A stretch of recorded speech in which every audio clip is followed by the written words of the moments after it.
25 Patsarin vaunnukomppanin päivästä oli Estumutila. Joo, kuuluuko tämä? Kuuluu. Okei, tässä on Majuri Ritvanen, hyvää iltaa. Ilta. Nyt on sellainen tilanne, että tarvis parikymmentä pakettia penoa tonne pääportille. Mitä tarvis?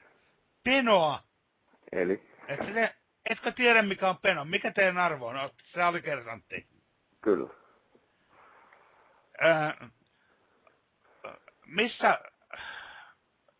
Missä joukko-osastossa te palvelette? Panssarin vaunnukomppani. No ei mikään ihme, että te ette tiedä penoa. Se heksogeeni, entinen heksogeeni. En kyllä valitettavasti tiedä, mitä tarkoittaa.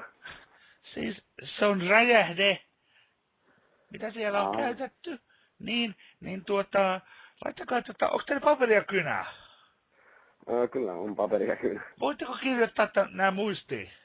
No, totta kai. Sitten voitte tehdä tarkastussoiton tuossa, niin pääportille seuraavat aineet. Joo. Peno, Joo. elikkä muotoiltava heksogeenin tapainen tuote. Sitä ei tarvitse kirjoittaa. Joo. Sitten kolme dessaria. No vissiin sytytti, niin.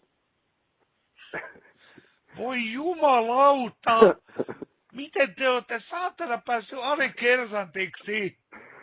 Ei mun niistä mitään tarvitse tietää. Mä oon herra Majuri panssarivaunun johtaja, niin mä oon hänen pioneerihommia. Onko tää teidän mielestä hauskaa? Joo, mä tiedän, että se on pioneerihommia, et sä tiedä räjähteestä yhtään mitään. Ei ole pahemmin koulutettu. No okei, selvä, no problem, mutta sitten niin dessari, eli Desert Eagle, 3 kappaletta. Tää 3 kappaletta dessuja, selvä. Voisiko tämän herra Majuri lopettaa? Sitten konarirynkkyjä 7. 7 konekivää. Niin. Miten te nauratte siellä, perkele? Ei mitään konekivääriä, vaan konarirynkkyjä. RK:ta. RK47, vai mikä Joo. se on? Onko se AK47? 62. 62. Niin 62, se on se AK47. Oot sä ikinä ampunut AK47? Oon ampunut. Tiedätkö, mä kun olin Intissä, niin meillä oli yksi kappale, sellainen testikappale, niin AK47, missä oli sellainen punapiste tähtäin. Se oli silloin tosi harvinaisuus. Vittu oli hyvä ampua. On hyvä. Siis nykyään näissä peleissä on kaikki tollasia, mutta oikeesti, kun sä vedät vittu lehmää. Hetki! Haluan 4 pakettia TNT:tä. Hetki! Oottakaa hetki! 7 RK:ta. Mut lehmää tuollaisen AK-47 punapiste tähtäimellä, niin vittu se räjähtää kerralla. Siis kuollutta lehmää, eihän se mitään eläviä lehmiä ammuta. Kuulit? Onko alikersantte siellä? Haloo! Niin, paikalla. Onko alikersantte siellä? Kyllä, herra Majuri. Helvetti! Nyt niin. Tässä puhuttiin vähän niinku tällaisia sotatarinoitakin, niin sitten, mitäs sulla lukee siinä paperilla? 4 kappaletta TNT:tä. Oli jotain heittomia.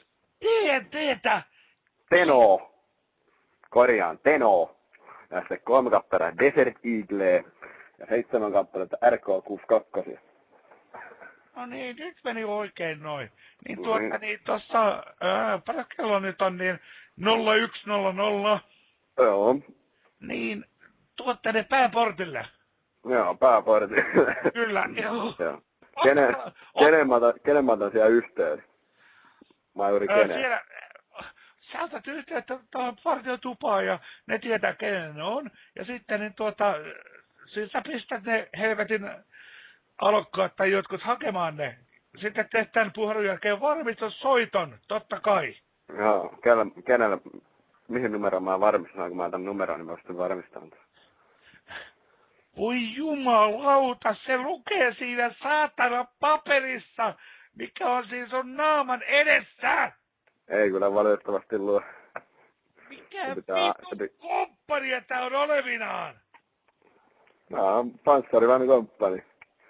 Ja se pitää antaa erikseen se numero, mihin mä varmistan. Hei, jääkö silleen, että jumalauta, kuka tässä on tyrinyt taas? Perkele! No, sen jälkeen kun mä varmistan tätä, niin mä pistän jonkun sinne jonkun saatana näistä vitun läskeistä, noista saatanan yliluutanteista tulee teille ja kertoo, miten tää tapahtuu. No selkeä. Sopiiko tällainen teille? Sopii, totta kai, kaikki sopii. Loistavaa. Sitten Mä veikkaan, että tää ei onnistu tällainen kello vähän niin 12 tää tilaus, mutta yritetään. Hieno homma. Ja kiitos sulle paljon, niin sanotaanko, että oot asteikon 1-5, niin 3/5 alikersantti. No, kiitos. Hyvää yötä. Hei hei. Hyvää yötä, hei hei.